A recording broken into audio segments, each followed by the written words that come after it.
Hey, if you're building one of these VEGO greenhouses, I'm going to give you the quickest and shortest instructions you don't get in the manual. Come on over, I'll show you. I wish somebody had made this video for me. First of all, you get the manual, and while the sequence is good and you do need to follow it pretty close, there's a lot of missing information. So I've got some tips for you. Right here are the tips. Tape your panels first. Sit in front of the TV, watch a movie, and tape all your panels.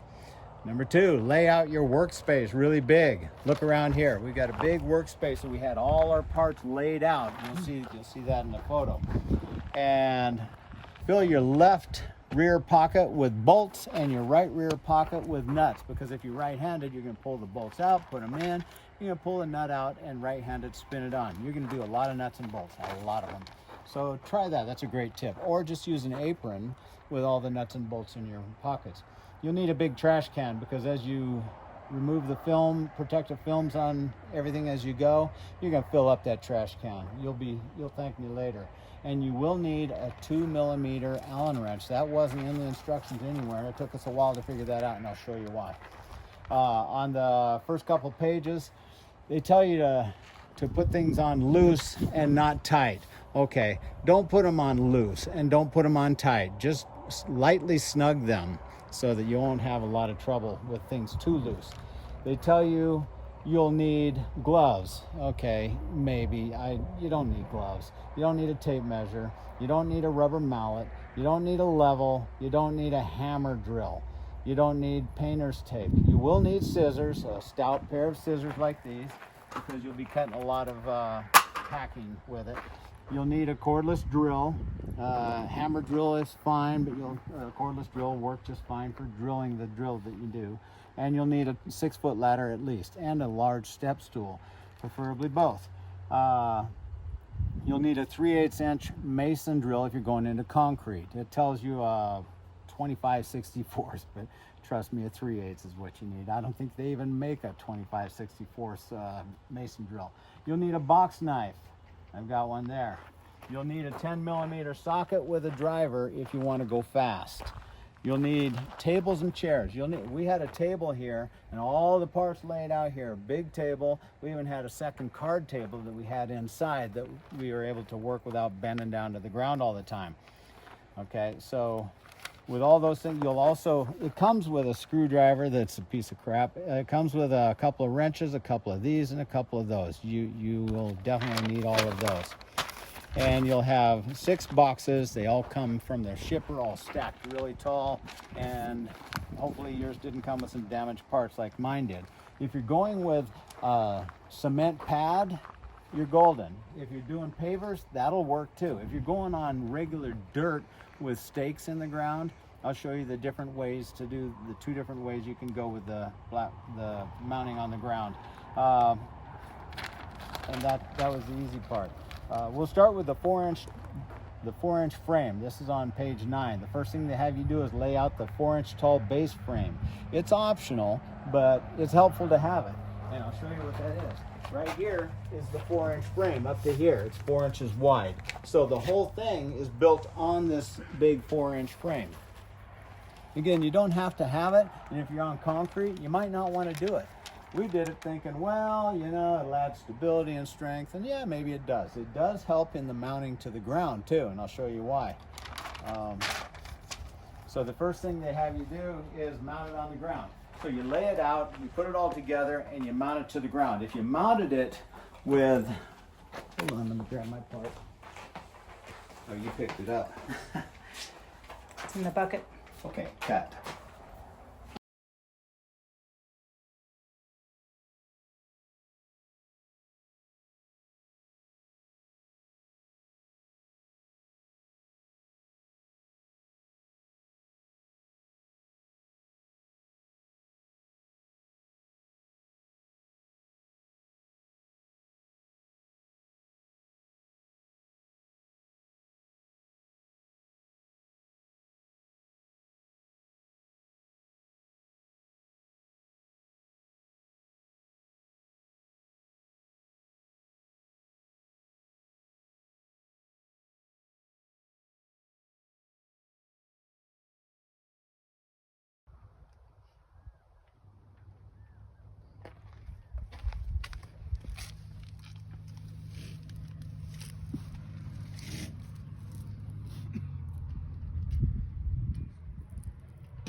Okay, if you mount just the frame, which is actually separate, see that? It's actually separate. If you mount just this to the floor here, you'll see that there's actually a gap between here and there. So what it does, if you're down here, you're gonna mount it, it's gonna pull it down too hard. So this is actually not a very good design here. Everything else is, but this is not. So we decided, because we didn't want this on the ground and pulling it down really hard to concrete anchors or anything else.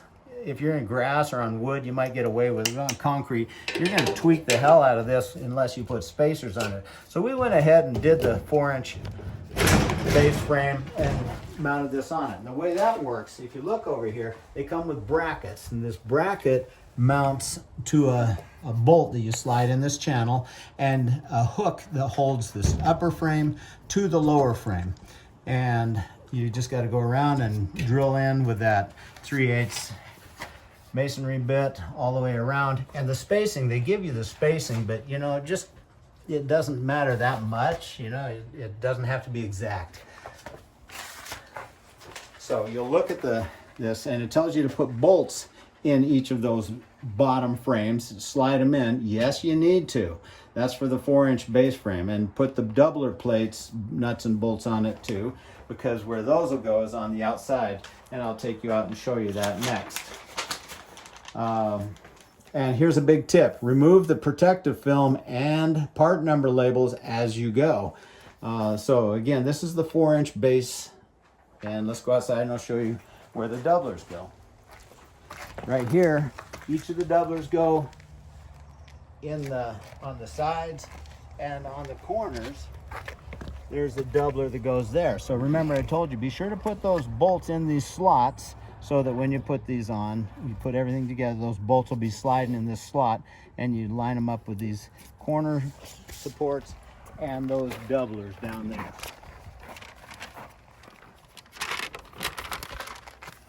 Once you're done with the base, you'll be getting excited. You're moving along. So you'll put on the base on top of the 4-inch base, and it's only about 1.5 inches tall. And again, those dimensions where you anchor it down, they're only approximate. So with the base frame, this is how it's mounted. Without the base frame, you just go straight to the ground, as I described in there. We went with a 4-inch base. I think it's cool. It's probably going to be a little stronger that way. That's fine. Again, they tell you to put them on loose and not tight. That's wrong. Don't put them on loose, and don't put them on tight. Snug them, snug, but not tight. Because if you put them on tight, you won't be able to move things much. If you put them on too loose, it's going to be too loose. And the whole thing, as you go, you'll be shifting it and wiggling it to get bolts to line up. That's a very helpful thing. Now, the next thing they have you do is they have you put up, as if we're looking at the front of it, they have you put up all these verticals. Well, they're sitting there blowing in the wind and flopping. There are only 2 bolts, small bolts holding them on. We discovered that if you put the cross braces, which is the next step, in between them as you go, it doesn't fall around too much. And we actually use lawn chairs to kind of steady them as we go. And that's pretty straightforward. So, because the very next step is add the cross braces, install them as you go with the verticals. So just go put a vertical, put a cross piece, vertical, cross, and just keep doing that. You're going to be doing a lot of nuts and bolts, but they're fairly easy. If you have a nut that doesn't want to go on a nut, throw it away. They gave you plenty of extras, and you're not going to want to fight a nut that doesn't want to go on. Now let's go to the front door, and I'll show you something cool. Got it.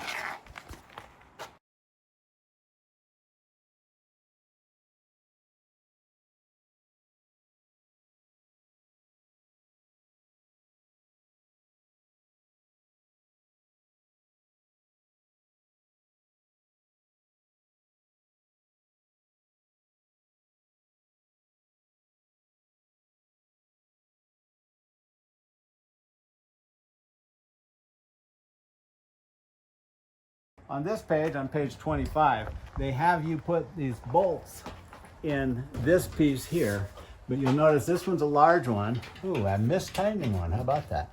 And this one's a little bit smaller. And the reason is because it's actually in the door jamb here. And you don't want a big bolt there, so they give you a countersunk screw, a smaller one, so that when the door closes, it doesn't jam against that. So that's where the smaller one goes. Because you'll be looking around going, what are they talking about? Because it's not very clear. The text is not very clear, and they have you chasing letters and numbers that drive you crazy. Okay, once you get all the uprights in place, there's a corner piece that you'll add right here. This lightweight corner piece right here goes around the corner. It's real thin and lightweight, and the screws are already in the frame. So you take those out and put that light piece on, and that's what holds the panels in place. So if you're wondering what are these lightweight corner pieces for, that's where they go.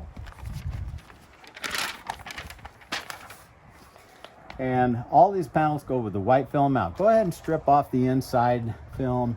Leave the white film out unless you want to mark it somehow, and pull it off as you go. There's a special tool they give you right here that's absolutely essential. Okay, this tool, here's your nuts and bolts, right? They come separate. Remember, put the bolts in your left rear pocket and your nuts in your right rear pocket, so that when you do this, you put it in there like that. And in here, you'll see there's nuts and bolts all over the place. And you might wonder, how do you get that bolt back in there? This tool is really cool. You slip it in there like that, and you put your nut on. And again, make it snug, but not tight.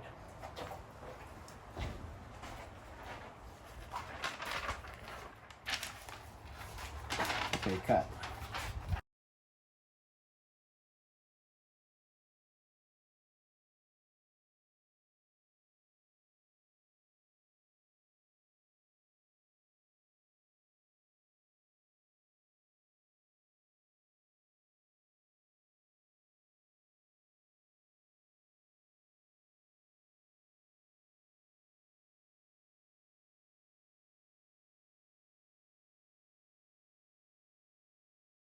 Okay, now the next thing they have you do on page 35, and you'll have trouble figuring this out because I did. There's this plate that they describe in here.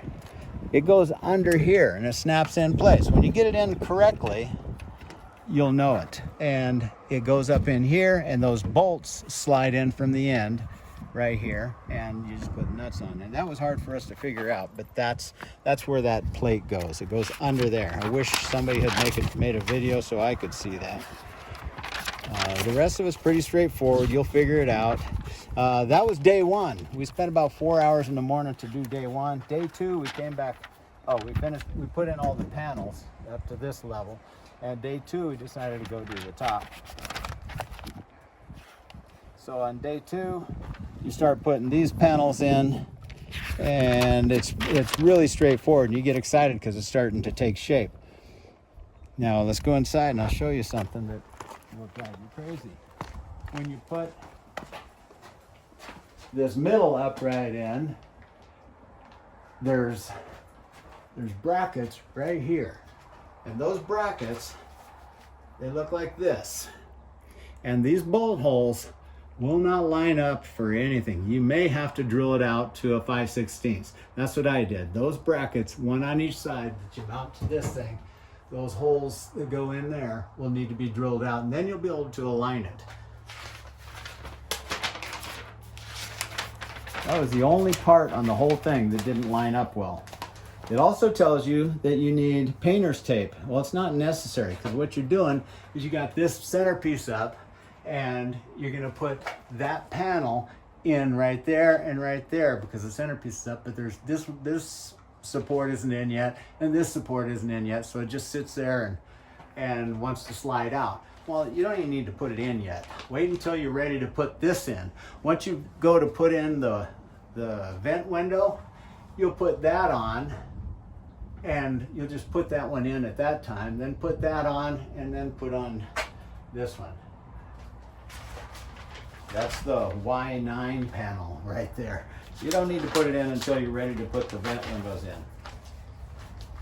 Okay, the next part is right here. You're building the windows. That's what the table is going to be for, building your windows. Use a table, a big table. It'll go much easier if you do. This part right here, the hinge support, you install that before you put the vent window on. It makes it look like you put it together and then put it on. Don't even try. You'll be fumbling all over the place. So put the cross part in first, then slide the panel into the hinge of that. And these things are pretty straightforward. I'll just show you what they look like so you know just how they go. We use these two holes here instead of the ones closer. It kind of doesn't matter. Same with up here, they're slotted. It kind of doesn't matter. I don't think it will make a difference in how far they open or close. So that's how those go on. Then, if you come out here, go ahead and cut.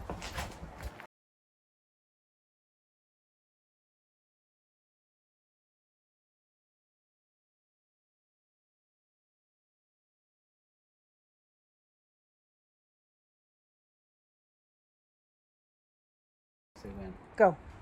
If you come out here, now you're ready to put in these panels, right? Now this top one here, they make it look like you'd slide it in this way, which you can. The top one will slide in okay, but this strip right here is not installed yet, so there's no channel. So you can really kind of get it in, wiggle it in there easily. This one, they tell you you're going to slide it in from the side too. But if you try to slide it in from the side, the tape on the ends of these panels, where you tape them closed, it's going to get all jacked up trying to slide in there. So what we did, and it worked out a whole lot better, is we got that in easily because it's flat and it slid right in. This one's bent and it's cantankerous. So we got it in all the way across the top, real close to the edge, not quite, and we pushed it in this way and popped it in. And then once we got it popped in, we slid it sideways. They say you need a rubber mallet. That's where they want you to hit it. Well, you're not going to use a rubber. You're going to jack it up by doing that. So just give it some firm palm push and bumping. And on the inside, you might need a putty knife because as you slide it in place, it'll catch the edge here. You take the putty knife and push it and wiggle it and get it to slide in. Once you get it to slide in, it's only held on in 3 channels at this point. All the way across the top, all the way, whoops, wrong place, right here, all the way across here, and down here. This side is still open, because remember that retaining plate, if you will, isn't on there yet. They come with screws already in them. That's what these ones are all about. And there's threaded inserts that are in there. You don't even have to use a nut. You just take these out, put the plate on there, and they're really thin. It's really thin material. And then you screw them down all the way across the top. Let's see. Now you're gonna build the door. That's what a big table is really useful for, and it's pretty straightforward. I'm not gonna bore you with how to build the door because you'll figure it out. With the door handle, this was helpful. This would be helpful if I knew this. The door handle, you absolutely have to take this twisty knob off, and there's a small Allen hole right there. You have to take a 2mm Allen wrench to remove this to fit it through the handle itself. And inside of each of these, there's 4 silver inserts that go in each side, and you have to put those in, and that's where those go. We used the stainless steel hardware that came with it in all these places rather than the black screws that you might be tempted to use. So beware, you must use a 2mm Allen wrench to remove this lock twister first.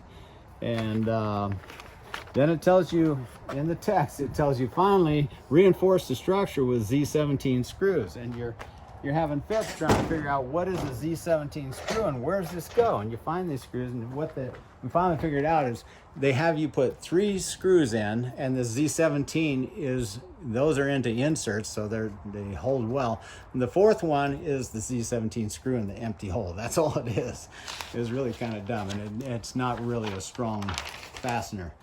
And then you put these on for the drains. They're just slip fit PVC, and you screw it down, and it's pretty cool for the channel drains.